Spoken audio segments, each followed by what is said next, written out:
What's going on, you guys? Welcome to another episode of Quick Learn.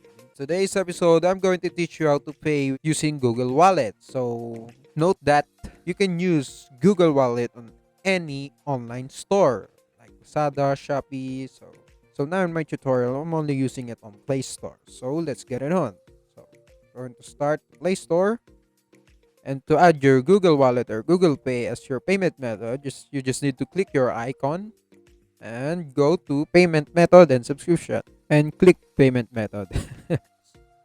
So as you can see that you can add credit or debit card or PayPal, etc.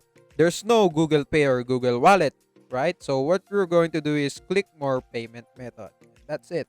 You can now add your Google Pay using your credit card details and like that.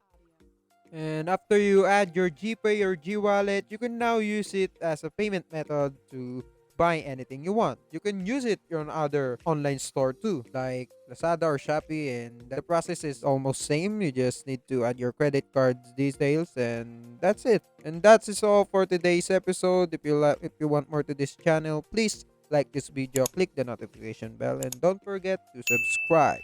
See you in the next one.